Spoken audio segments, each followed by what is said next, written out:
Desde o primeiro dia de aula, nós descobrimos que comunicação é a chave do sucesso.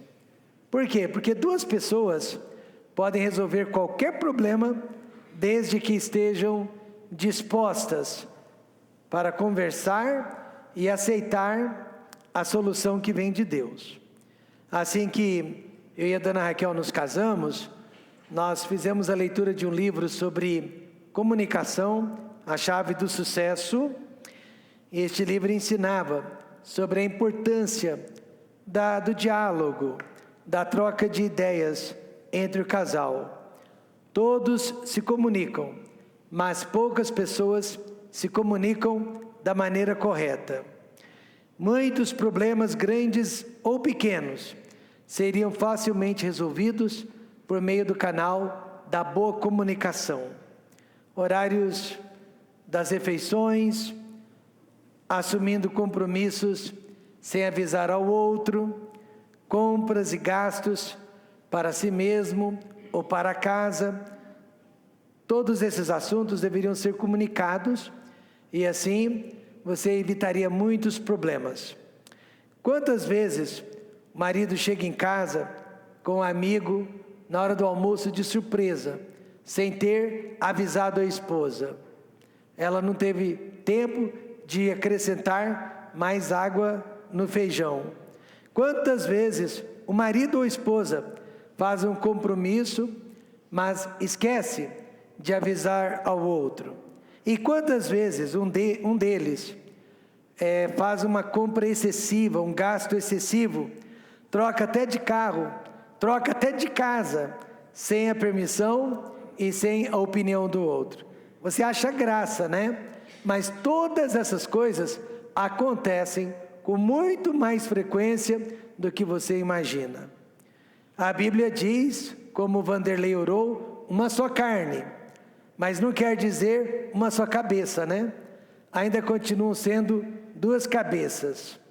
O casal precisa se comunicar ou eles vão seguir caminhos opostos. Eu, desde o início do casamento, eu sempre tive o costume de roubar comida da minha esposa. E ela vive dizendo para mim: nós somos uma só carne, mas ainda somos duas bocas. As mulheres são mais sutis que os homens e elas conseguem dar indiretas. Os homens são mais brutos e, consequentemente, eles são mais diretos. As mulheres são mais românticas. As mulheres são mais verbais. Elas gostam de velas, elas gostam de perfumes, elas gostam de flores. Os homens são mais realistas, eles não se preocupam com detalhes. Em geral, as mulheres são mais depressivas que os homens, mas nos últimos tempos eu tenho visto muitos homens depressivos também. O homem consegue falar mais alto e demonstrar mais facilmente a sua ira e a sua frustração. Um vendedor de supermercado, ele estava demonstrando a eficiência de um novo produto de limpeza. O produto era para limpar vidros. Ele passou margarina sobre um vidro e em segundos limpou aquela sujeira, aquela gordura, deixou o vidro transparente e limpinho, como se nada tivesse acontecido. Só que um dos fregueses, que tinha assistido àquela apresentação, fez a seguinte pergunta: qual a quantidade de margarina eu devo passar no vidro? Então você viu que o freguês não entendeu nada. Este é o maior desafio da boa comunicação: ter certeza que a outra pessoa entendeu o que você disse ou o que você demonstrou. O problema nem sempre está com quem transmite. Às vezes a gente transmite da forma mais clara possível, mais objetivo possível, mas o problema está com quem recebe a mensagem. Por exemplo, durante uma aula de matemática, o professor ensinou cuidadosamente aquele novo exercício. A classe inteira entendeu o exercício, menos um aluno. Então o professor foi novamente e explicou tudo de novo para aquele um aluno que não havia entendido. E mesmo assim, ele continuou não entendendo. Aí eu pergunto, o professor não soube explicar ou o aluno não soube entender? Muitas vezes é a pessoa que não entende, por mais que você tenha explicado. Então, comunicação é a chave do sucesso, quer seja numa igreja, quer seja numa empresa e principalmente dentro de uma família. Paulo, o apóstolo, ele vai mostrar os dois lados da comunicação, o lado negativo e o lado positivo. Primeiro, o lado negativo. Não basta apenas se comunicar, é preciso se comunicar da maneira correta, porque as palavras, meus irmãos, elas têm um peso muito importante na formação dos nossos filhos e no relacionamento de um casal. Existem regras, e essas regras precisam ser observadas. Regras do que fazer e regras do que não fazer.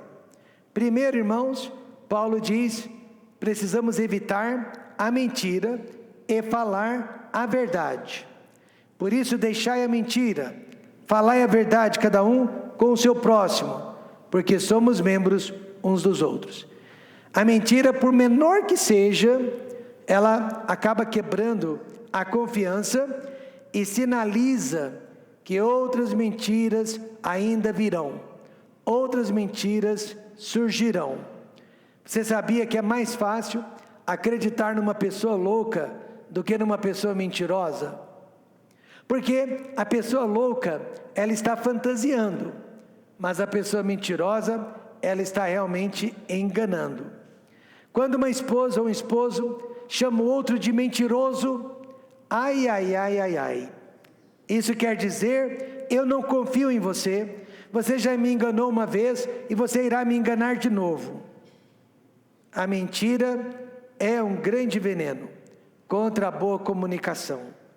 Por muitos anos, o marido viveu enganando a sua esposa, mentindo para a sua esposa. Quando ele aceitou a Cristo, ele tentou mudar aquela situação, mas a esposa ainda não conseguia confiar nele. Triste com aquela situação, ele procurou o pastor e disse: irmão, a minha esposa não confia em mim, eu já aceitei a Cristo, a minha vida mudou, mas ela não confia em mim. O pastor disse: irmão, confiança é algo que você conquista, você não pode exigir. Confiança é algo que você vai ter que conquistar. Um ano depois, o marido voltou para o pastor e disse: a situação continua a mesma, até hoje ela não confia em mim.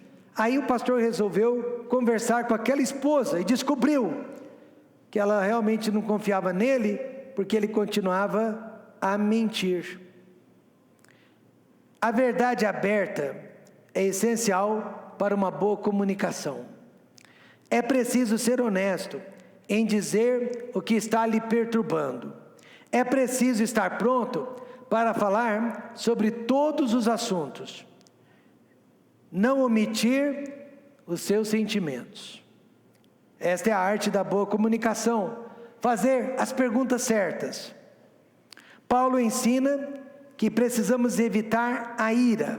Verso 26, irai-vos e não pequeis, não se põe o sol sobre a vossa ira. Veja, Deus admite o fato de que nós nos iramos, mas Deus não admite a ira. Deus ensina que a ira precisa ir embora antes do final do dia. Ela não pode permanecer de um dia para o outro. O crente deve ser controlado pelo Espírito Santo de Deus e não por sua carne. Provérbios 16, verso 32 diz: melhor é o que tarda em irar-se do que o poderoso, e o que controla o seu ânimo do que aquele que toma uma cidade. A ira, tanto de um lado como do outro, é sinal de fraqueza e não de fortaleza. Só pessoas fracas utilizam-se da ira para tentar resolver seus problemas. É o recurso dos desesperados. Então, o que pode estar por detrás da ira?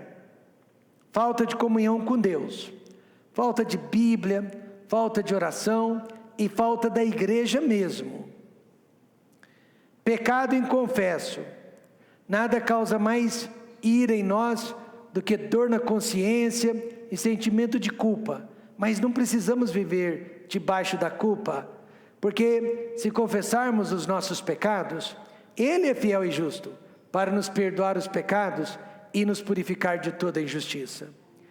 Avareza e cobiça, sabe, aquelas pessoas descontentes, está sempre precisando de algo a mais. Amargura, aquelas pessoas que não conseguem perdoar e esquecer as ofensas. Ou falta de salvação, uma pessoa que não tem o Espírito Santo, ela nunca vai conseguir controlar a sua ira. E problemas emocionais, causados por problemas químicos e outros problemas hormonais. A ira causa um curto-circuito na nossa comunicação e ela causa choques, com muitas marcas que vão permanecer pelo resto de nossas vidas. É fácil esquecer acontecimentos agradáveis, mas você nunca esquece uma pessoa bufando de raiva, uma pessoa bufando de ira. O que significa então? Irai-vos, mas não pequeis. Veja 2 exemplos. Primeiro, sua mãe não para de me pedir dinheiro. Segundo, sua mãe pediu dinheiro, mas infelizmente não tenho. Podemos evitar a ira seguindo alguns passos simples e importantes. Primeiro, fale no tempo oportuno. Fale na hora certa. Evite falar sobre problemas quando alguém está cansado ou com fome. Segundo passo, não parta para o extremo da agressão, choro e grito. Terceiro, não amontoe problemas para resolver de uma vez só. Quarto, não vão para a cama irritados, conversem antes. E quinto, orem juntos. Então veja, são alguns passos simples e importantes que um casal amadurecido dá para evitar o extremo da ira no relacionamento deles. Também Paulo diz para evitar o desperdício de tempo, remindo o tempo por quantos dias são maus. Casais estão desperdiçando a vida deles e a vida de seus filhos quando o relacionamento dentro de casa não é bom. É um desperdício de tempo e um desperdício de vida. Porque o tempo não espera ninguém. Todos nós aqui estamos a cada dia ficando mais velhos.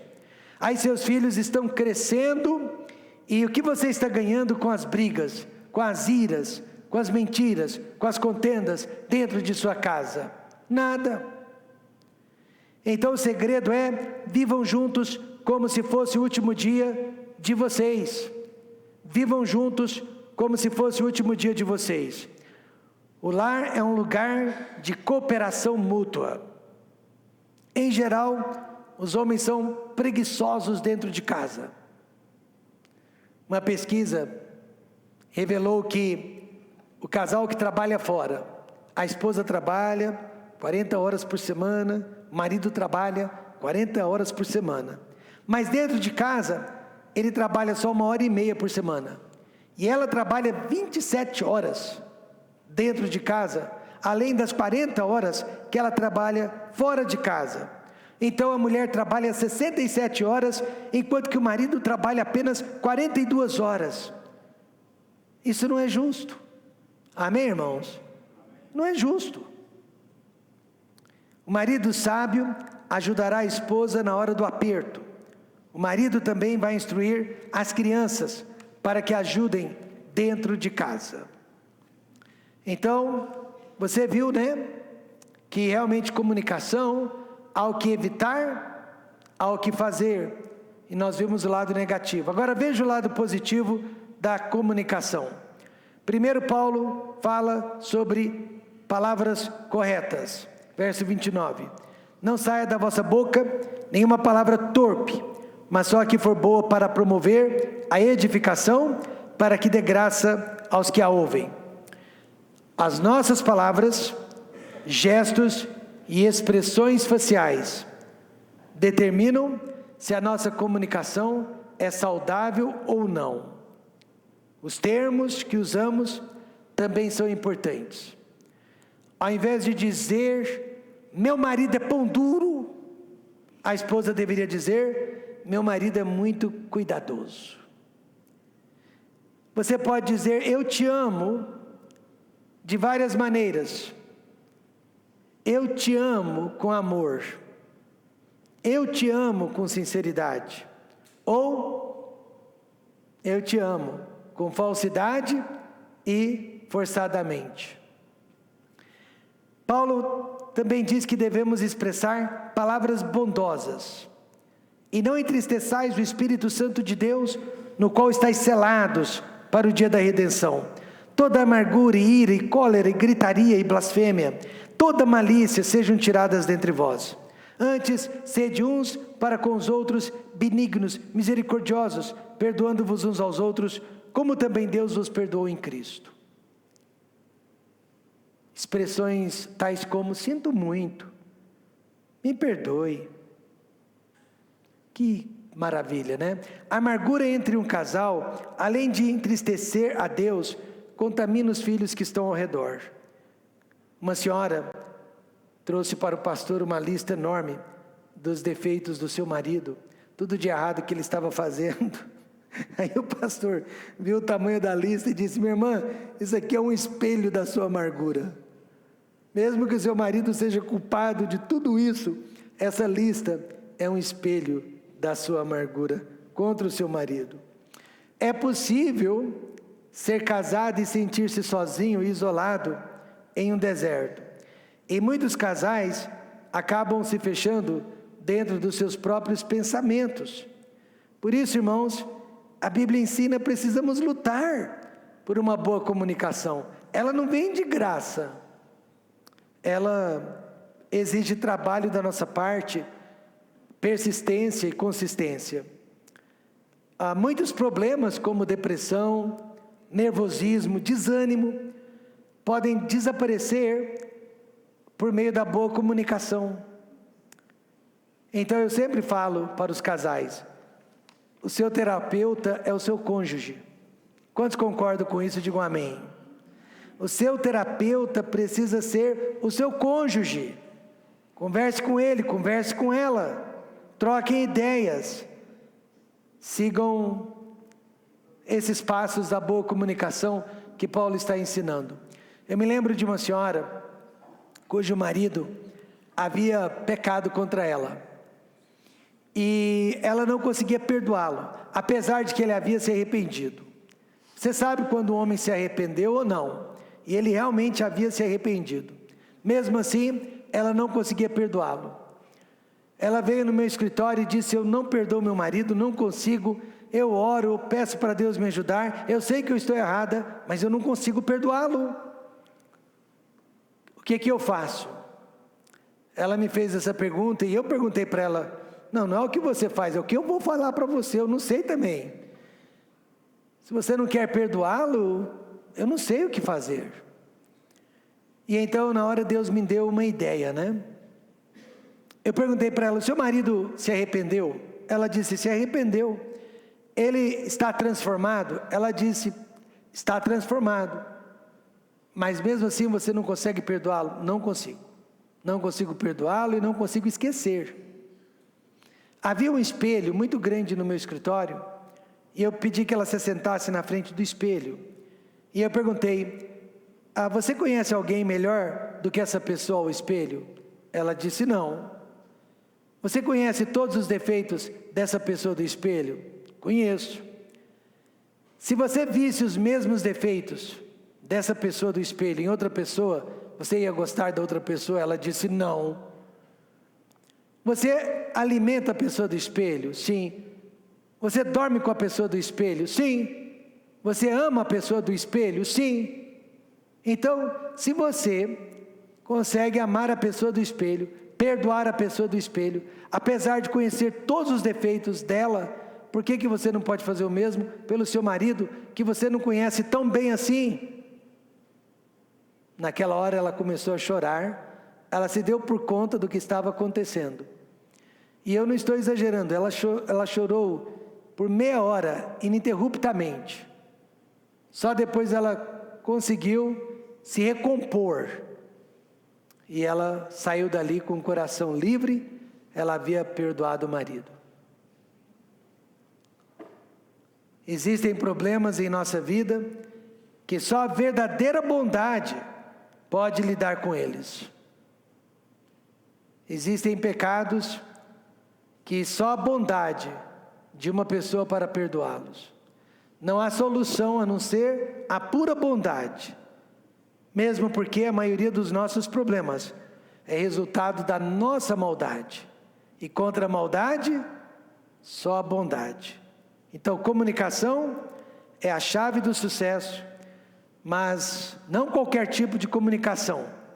Precisa ser a comunicação bíblica e a comunicação espiritual. Amém?